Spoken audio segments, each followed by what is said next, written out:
Assalamualaikum warahmatullahi wabarakatuh. Selamat datang kembali di channel Jagat Tengah Wengi. Dan pada kesempatan malam hari ini, gua akan membagikan sebuah kisah tentang seorang istri yang mempunyai dendam terhadap seorang suaminya dan juga keluarganya, dikarenakan dia diperlakukan semena-mena oleh suami dan keluarganya. Tapi sebelum kita masuk ke inti ceritanya, alangkah baiknya bagi kalian yang belum subscribe channel ini, kalian bisa bantu kami dengan mengklik tombol subscribe yang ada di bawah ini, agar channel kami menjadi semakin lebih berkembang dan kami menjadi semakin lebih bersemangat dalam membawakan konten-konten kisah horor buat kalian. Oke, tanpa perlu banyak basa-basi lagi, mari kita langsung saja ke ceritanya.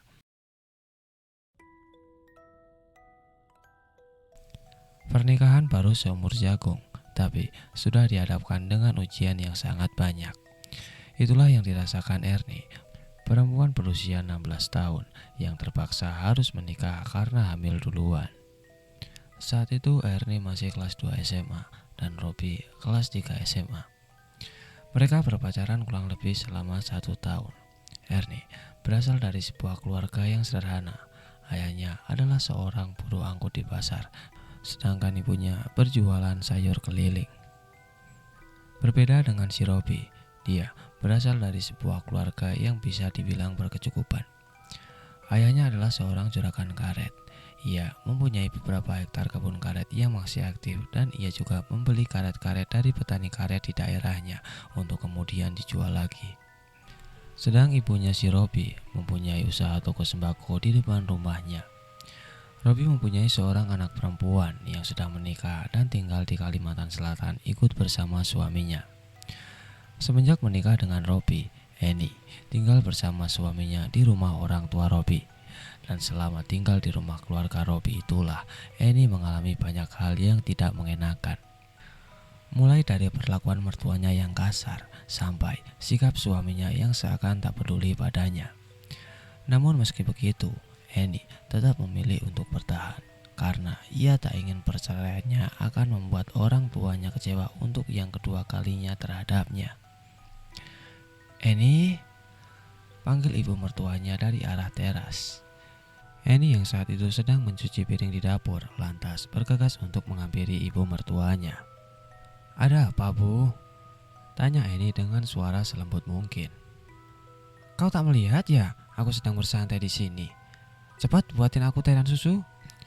Perintah ibu mertuanya tanpa sedikit pun menoleh ke arah Annie. Mendengar perintah ibu mertuanya itu, Annie langsung kembali ke dapur untuk membuatkan teh dan susu, minuman kesukaan sang ibu mertua.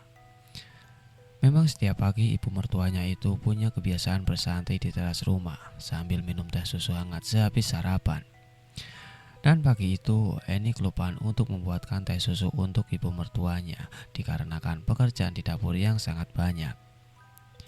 Ini Bu, teh dan susunya, kata Annie seraya meletakkan segelas teh susu hangat ke atas meja. Oh iya, habis ini kamu ke rumah Amerano ya, ambil daging babi pesananku di sana, ujar ibu mertuanya seraya menyeruput teh dan susu. Iya Bu, saya selesaiin dulu ya cucian di dapur. Bisa tidak sih kalau disuruh langsung nurut aja, jangan bantah? Annie pun menunduk, kemudian ia mengangguk. Setelah pulang dari rumah Amai Reno, Annie langsung disemprot lagi oleh mertuanya karena cucian tidak beres. Loh, tadi kan saya sudah izin Bu, mau menyelesaikan dulu cucian piring. Tapi ibu sendiri yang bilang jangan membantah kalau disuruh. Ya, makanya saya langsung pergi ke rumah Amai Reno untuk mengambil daging babi ini Bu. Kamu tuh selesain dulu cucian piringnya. Apalagi sudah ada sabun begini. Kalau dibiarin, bau sabunnya lengket di piring dan gelas. Begini nih, kalau punya menantu gak guna. Bisanya cuma makan, tidur, makan, tidur. Sialan. Kalau sudah begitu, Annie hanya bisa menunduk sambil menahan air matanya. Apapun yang Annie lakukan, meskipun sudah benar, tapi tetap saja salah di mata mertuanya dan ujung-ujungnya Annie tetap akan dimarahi. Bisa gak sih kamu itu sehari aja jangan buat ibuku marah, ujar Robbie malam itu. Aku sudah berusaha Rob, tapi memang pada dasarnya orang tuamu itu tak menyukaiku. Makanya apapun yang aku lakukan pasti selalu saja salah, jawab Eni yang terisak. Alah, memang kamunya aja yang gak bisa ngambil hati ibuku. Rob, aku sudah berusaha keras agar disukai orang tuamu. Tapi kalau memang pada dasarnya mereka tidak suka aku, maka sampai kapanpun Rob, hasilnya akan tetap sama. Aduh, coba aja kamu itu kayak Risa. Pasti aku gak akan dimarahi sama orang tuaku, ujar Robi seraya memalingkan tubuhnya membelakangi Eni. Risa itu pintar, cantik, dan penurut. Gak kayak kamu yang banyak minusnya ini. Kalau aku gak terpaksa juga, aku gak akan nikah sama kamu. Dada Eni terasa semakin sesak setelah mendengar suaminya membanding-bandingkan ia dengan Risa yang merupakan mantan pacar Robi dulu. Kalau memang dia yang terbaik, Rob, lalu kenapa kalian putus? Kenapa? Karena dulu itu aku bodoh. Bisa-bisanya aku naksir sama kamu. Harusnya waktu itu aku tuh sadar kalau kamu dan Risa itu kayak bumi dan langit. Harusnya dulu aku gak ninggalin dia buat kamu. Atau jangan-jangan dulu kamu pelet aku. Eni ternganga mendengar perkataan suaminya itu. Apa? Pelet? Tega-teganya kamu ya Rob fitnah aku kayak gini. Padahal dulu tuh kamu yang ngejar-kejar aku, Rob. Robi langsung membalingkan badannya untuk menatap Eni yang terisak. Udah diam, aku mau tidur. Mendengar bentakan Robi, Eni lantas berusaha untuk menahan isak tangisnya. Lalu ia mengelus perutnya yang sudah besar. Ternyata gerakan harus dari dalam. Eni, panggil seseorang dari belakang. Eni pun menghentikan langkahnya dan langsung menoleh ke belakang, dan di sana terlihat seorang gadis sebaya memakai seragam SMA lengkap dengan tas yang dibawa olehnya. Kamu mau kemana? Tanya gadis itu tersenyum. Ini mau beli sayur. Kamu sendiri ngapain di sini? Gak sekolah ya? Hihihi, aku lagi bolos nih. Loh, bolos? Mau ketemu sama pacar kamu ya, Rin? Kamu bisa jangan sampai kayak aku ya, kata Eni yang seraya mengusap perutnya yang sudah besar. Rini menghela nafas panjang, kemudian ia mengangguk. Halo sayang, aku Rini. Ini aku sahabat mamamu lo dari kecil. Oh iya, kamu lagi ngapain di dalam? Kata Rini seraya membungkuk di depan perut Eni, membuat Eni tersenyum namun matanya tampak berkaca-kaca. Nih, kamu lagi ada masalah ya? Tanya si Rini. Eni menghela nafas panjang, kemudian kepalanya menengadah menatap awan yang tampak kelabu. Mungkin ini hukuman dari Tuhan untukku yang sudah berzina, hamil di luar nikah, dan pindah agama. Hidupku sekarang tahu banyak seperti awan itu, Rin, ucap Eni pelan. Udah, yang udah berlalu gak perlu kamu sesali. Sekarang kamu cukup fokus aja sama pernikahanmu dan calon bayimu ini. Kalau kamu terus memikirkan ke belakang, kapan kamu bisa bahagia? Air mata Eni mulai berjatuhan. Dengan cepat Rini merangkulnya dan mengajak sahabatnya itu untuk duduk. Eni semakin terisak dalam pelukan sahabatnya tersebut. Mertuaku gak suka sama aku, Rin. Apapun yang aku lakukan selalu saja salah di mata mereka. Mereka itu kasar sama aku, Rin, cerita Eni sesenggukan. Tapi Robi pasti bela kamu kan nih? Tanya Rini. Eni pun menggeleng. Dia itu sama juga, Rin. Malah semalam dia membanding-bandingkan aku sama Risa. Aku dikatain inilah, aku dikatain itulah. Aku sakit dengarnya, Rin. Rini terdiam.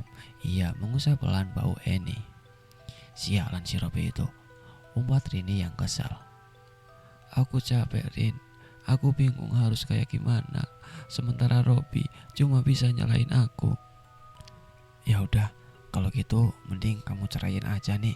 Jangan mau diperlakukan seperti itu sama mereka. Ih, sumpah ya, aku emosi banget dengarnya, ujar si Rini. Aku sudah melakukan kesalahan, Rin. Dan aku sudah mengecewakan kedua orang tuaku. Dan aku gak mau ngecewain kedua orang tuaku untuk yang kedua kali dengan cerai sama Robi. Terus kamu mau kayak gini sampai kapan nih? Tanya si Rini. Aku juga gak tahu, Rin. Jawab Eni terisak. Beberapa saat kemudian, Eni pun beranjak dari duduknya, kemudian tersenyum pada Rini. Ya udah, aku belanja dulu ya Rin. Pulang ini pasti aku kena marah lagi karena perginya lama, kata Eni tersenyum. Rini hanya bisa mengangguk. Ia berdiri diam dengan mata terus menatap ke arah sahabatnya itu. Beli sayur di mana kamu? Hah? Lihat, hampir 2 jam kamu pergi, ujar ibu mertuanya yang kesal. Maaf bu, tadi antriannya banyak. Alah, alasan kamu aja itu, dasar lemot gak guna. Eni tak lagi menjawab. Ia langsung menyiangi sayuran yang baru dibelinya sambil mendengarkan mertuanya yang terus mengomel. Saat sedang memasak sayur tersebut, tiba-tiba Eni merasakan sakit perut yang luar biasa, diiringi dengan cairan ketuban yang keluar mengalir di antara kedua kakinya. Teriak Eni memanggil mertuanya sambil menahan rasa sakit pada perutnya. Ada apa sih? Teriak-teriak kayak orang gila. Bukannya lekas membantu Eni, ibu mertuanya itu justru sempat-sempatnya mengomel karena sayur yang Eni masak sudah gosong. Dan hari itu pun Eni melahirkan dengan dibantu oleh bidan kampung atau dukun beranak. Namun sayang, anak Eni tidak selamat karena terlambat ditangani. Eni menangis sesungguhan di dekat jenazah bayinya. Tak henti-hentinya ia meminta maaf pada jasad bayi yang mungil tersebut. Berbeda dengan si Robi yang tampak tak peduli sama sekali pada bayi yang malang itu. Meskipun dalam suasana berduka dan rasa sakit sehabis melahirkan, Eni masih tetap harus beberes rumah dan pencuci pakaian yang penuh darah setelah persalinannya itu. Dasar jorok, mencuci bekas darah itu jangan di rumah, di sungai sana, ucap ibu mertuanya. Tapi bu, saya nggak kuat kalau harus pergi ke sungai. Untuk berjalan saja saya udah nggak kuat, ucap Eni memelas, meminta belas kasihan dari ibu mertuanya tersebut. Ya itu resikomu lah, makanya kalau malas jangan hamil.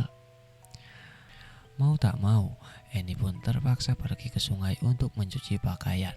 Walaupun rasanya untuk berjalan saja sudah sakit, tapi ia tetap paksakan juga untuk menuruni tangga lempang menuju ke jembatan dengan membawa sekeranjang cucian. Namun saat ia akan menaiki tangga lempang dengan keranjang berisi cucian basah itu, Eni merasa kakinya seperti tak mampu untuk menopang tubuhnya hingga akhirnya ia terjatuh dan tak sadarkan diri. Untung waktu itu air sungai sedang surut sehingga tubuhnya hanya mendarat di tanah bukan di air. Beberapa anak-anak yang saat itu sedang mandi di sungai langsung berlari menolong Eni. Beberapa lagi berlari ke atas untuk meminta pertolongan orang dewasa. Kayaknya kamu kena kelala matahari deh ini. Oh ya, suamimu kemana? Kenapa bukan dia yang mencuci? Istri baru melahirkan kok dibiarkan mencuci ke sungai, sendirian pula, ujar salah seorang warga. Dan setelah Eni sudah mendingan, ia pun diantar pulang oleh salah seorang warga yang menolongnya itu. Mertuanya terlihat kaget melihat Eni diantar pulang oleh orang lain. Dan tidak hanya itu, mertuanya serta Robi juga dinasihati oleh orang tua itu agar tidak membiarkan Eni ke sungai lagi, karena orang-orang khawatir jika terjadi sesuatu hal yang tidak diinginkan pada si Eni. Bertanggung jawab bukan hanya menikahi perempuan itu, Rob, tapi kamu juga harus memastikan dia tetap aman dan bahagia saat berada di sampingmu, ujar orang itu sebelum pergi. Alhasil setelah orang itu pergi, Eni langsung dimarahi habis-habisan oleh Robi dan mertuanya. Mereka merasa sangat malu dan tersinggung dengan apa yang dikatakan orang tadi. Eni didiamkan oleh si Robi, bahkan ia tidak diperbolehkan untuk makan oleh orang tuanya. Eni hanya bisa menangis di dalam kamar sambil memegangi perut yang terasa lapar. Untung di sore harinya Rini dan ibunya datang ke rumah itu. Rini membawakan serentang makanan yang dititipkan oleh orang tua Eni padanya. Tadi ibumu menitipkan makanan ini untukmu nih. Katanya beliau belum bisa kesini jenguk kamu, kata Rini seraya membungkukkan rantang berisi makanan itu. Eni menangis melihat makanan tersebut. Ia teringat betapa bahagianya ia dulu waktu masih tinggal bersama orang tuanya. Ibu Rini langsung merangkul Eni. Diperlakukan seperti itu, tangis Eni pun semakin kencang. Kamu ada masalah ya? Tanya ibu Rini berbisik. Eni pun menganggukkan kepalanya. mereka masih tidak baik ya sama kamu. Annie pun kembali mengangguk. Oh iya En, sebenarnya tante kesini ada sesuatu hal yang ingin tante sampaikan kepada kamu. Apa itu Tan? Ibu Rini mendekatkan mulutnya ke telinga Annie. Sesaat kemudian Annie tampak kaget setelah mendengar apa yang dikatakan oleh ibu dari sahabatnya tersebut. Saya gak berani Tan, ucap Annie. Ya udah, kamu pikirkan aja dulu. Itu hanya saran kok, dan tante tidak memaksa. Tapi hanya saja, memangnya kamu tahan diperlakukan seperti itu terus sama mereka? Annie terdiam. Ya udah, tante sama Rini pamit pulang dulu ya. Oh iya, kamu jangan lupa makan. Pantangan setelah melahirkan semuanya jangan dilanggar. Dan jangan telat makan juga ya. Dan minum jamu ya, biar badan segar. Annie pun mengangguk dengan senyum yang dipaksakan. Aku pulang dulu ya nih.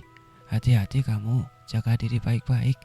Dan kalau ada apa-apa, aku selalu siap untuk membantu kok, ucap Rini seraya beranjak. Sepulangnya Rini dan ibunya, ibu mertua ini langsung marah-marah pada Eni yang sedang makan makanan titipan ibunya. Lain kali, jangan ajak orang datang kemari. Aku gak suka orang-orang sembarangan masuk ke rumahku, ujar ibu mertua yang marah. Hamil karena pergaulan bebas aja kok bangga. Segala minta dijenguk lah, apalah, dasar gak tahu malu. Air mata Eni menetes masuk ke dalam rantang makanan yang ia bawa. Makan sambil menangis menahan sesaknya perasaan seperti itu benar-benar sakit dan menyiksa. 1 bulan lebih telah berlalu. Nifas Eni sudah berhenti dan ia pun sudah mulai disuruh ibu untuk memasak lagi. Saat nifasnya kemarin, Eni memang tidak diperbolehkan memasak dengan alasan mertuanya tak mau memakan makanan masakan Eni yang masih berdarah-darah. Jijik katanya. Dan selama masa nifasnya itu, mertuanya lah yang memasak. Dan karena itu jugalah Eni hanya kebagian makanan sisa. Itu pun sudah tak layak makan sebenarnya. Eni yang saat itu sedang memasak di dapur mendengar ada suara mertuanya yang sedang mengobrol di ruang tengah. Entah siapakah tamu yang datang di pagi hari itu. Eni, buatkan minuman, teriak mertuanya yang nyaring. Eni menghela nafas, lalu melepaskan pekerjaannya sebentar untuk membuatkan minuman bagi tamu yang datang. Tapi ketika ia melihat siapa tamu tersebut, raut wajahnya seketika berubah. Gadis cantik dengan pakaian modis itu tampak duduk sambil mengobrol hangat bersama dengan mertuanya. Keakraban mertuanya dan gadis itu membuat hati Eni terasa sangat sakit. Kemudian ia bergegas meletakkan gelas minuman, lalu kembali ke dapur. Nafasnya sesak memikirkan apa yang baru saja ia lihat. Risa, ya, gadis yang pertama itu adalah Risa, mantan pacar suaminya dulu. Dan semenjak hari itu, Risa jadi sering datang ke rumah. Bahkan tak jarang Eni melihat Risa dan Robi mengobrol hangat diselingi candaan yang tak pantas. Karena kedekatan Robi dan Risa itu, Eni kini semakin sering mendapat perlakuan kasar dari si Robi. Bahkan lelaki itu juga tak segan-segan untuk memukulnya. Hari itu, Risa kembali datang ke rumah. Ia dan Robi mengobrol dengan begitu mesra di ruang tengah. Eni yang melihat itu hanya bisa menangis dalam diam. Ia ingin melarang Robi dekat dengan gadis itu. Tapi Eni yakin kalau ia melarang, Robi pasti akan memukulnya lagi, seperti yang sudah-sudah. Bagaimana kalau si Robi jatuh cinta lagi pada gadis itu? Bagaimana kalau dia menceraikan aku? Apa yang akan aku katakan pada orang tuaku kalau sampai hal itu terjadi?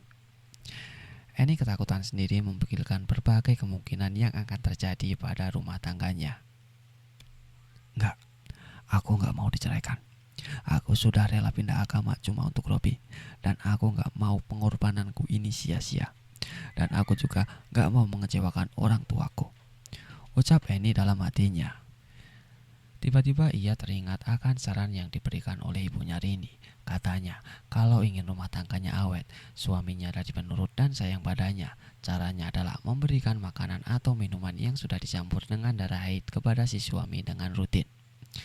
Kebetulan saat itu, Eni sedang haid, waktu yang sangat pas untuk melakukan ritual pirunduk tersebut. Aku gak mau diceraikan, dan ini adalah satu-satunya cara untuk menyelamatkan rumah tanggaku. Apa salahnya kalau aku coba? Pikir Eni. Dan keesokan harinya, bermodalkan nekat, pagi-pagi sekali Eni sudah bangun untuk memasak. Tak lupa ia juga menampung sedikit darah haidnya di dalam wadah. Sengaja hari itu ia memasak nasi kuning untuk sarapan. Aroma rempah nasi kuning yang wangi membuat bau darah haid yang dicampur ke dalam nasi tersebut jadi tersamarkan. Tak lupa ia juga mencampurkan beberapa tetes darah haidnya pada masak abang yang masih berada di dalam wajan. Setelah selesai, barulah Eni menghidangkan makanan itu ke dalam tudung saji. Perasaannya yang was-was, takut ketahuan dan juga takut efek samping yang akan ia terima nantinya. Namun, ternyata apa yang ia takutkan itu tidaklah terjadi. Mertua dan suaminya tampak makan dengan lahap apa yang Eni masak. Bahkan, semua makanan itu habis tak tersisa. Eni tersenyum puas. Pada 1 minggu pertama, perubahan sikap pada mertua dan juga suaminya sudah sangat terlihat. Mertuanya kini seperti takut saat bertatapan dengan Eni. Eni juga perlahan-lahan terbebas dari pekerjaan rumah yang tak pernah ada habisnya itu. Robi yang semula cuek dan kasar, kali ini seperti anak kucing yang penurut pada Eni. Dan setelah 3 bulan berlalu, apapun yang dikatakan Eni, Robi selalu menurut. Namun, efek pada Robi memang cukup berlebihan. Mungkin sebab Eni lebih banyak memberikan darah haidnya pada si Robi. Robi sekarang taubannya seperti robot yang harus selalu siap disuruh agar mau melakukan pekerjaannya. Ia sama sekali tidak ada inisiatif dan keinginan untuk melakukan apapun. Ia hanya ingin selalu berada di dekat Eni. "Tolong lipat pakaian-pakaian ini ya, dan setelah itu kamu cuci piring," ujar Eni pada Robi yang tampak duduk diam sambil menatap Eni. Robi mengangguk, kemudian mulai melipat pakaian-pakaian yang menumpuk di dalam keranjang. Setelah pekerjaannya selesai, Robi kembali diam untuk menunggu perintah selanjutnya dari Eni. Setelah dilipat, masukkan pakaiannya ke dalam lemari ya," perintah Eni. Setelah diperintah seperti itu, barulah Robi mulai memasukkan pakaian tersebut ke dalam lemari. "Kalau sudah selesai, kamu cuci piring ke dapur." Robi mengangguk lalu keluar dari kamar. "Rin, aku merasa Robi yang sekarang itu kayak orang yang berbeda dari Robi yang dulu. Dia terlalu penurut dan apapun harus selalu disuruh dulu. Sekarang dia itu kayak orang bodoh, Rin. Tapi dia gak pernah kasar-kasar lagi kan sama kamu?" Enggak sih, malahan aku yang sering kesal sama dia. Bawaannya tuh emosi terus kalau lihat dia kayak orang bodoh gitu, Rin." "Ya menurutku sih gak apa-apa lah dia kayak orang bodoh gitu, daripada dia suka kasar sama kamu. Orang tuanya gimana sama kamu?" "Aman sih, tapi efek di orang tuanya itu gak terlalu gimana-gimana. Mereka cuma kayak takut aja sama aku. Mau merintah aku pun kayak segan gitu. Ya mungkin karena aku gak terlalu banyak sih kasih darah haidnya ke mereka." Rini mengangkat baunya. Ia menatap Eni yang sekarang wajahnya terlihat kusam, seperti tak ada lagi cahaya di wajahnya.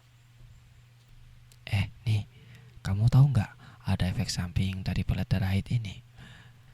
tanya Rini berbisik. Eni mengangguk. "Aku sudah basah, Rin, jadi nyebur aja sekalian," jawab Eni pelan. Rini menghela nafas panjang, menatap miris pada sahabatnya itu. "Kamu jangan sampai kayak aku ya, Rin," ucap si Eni.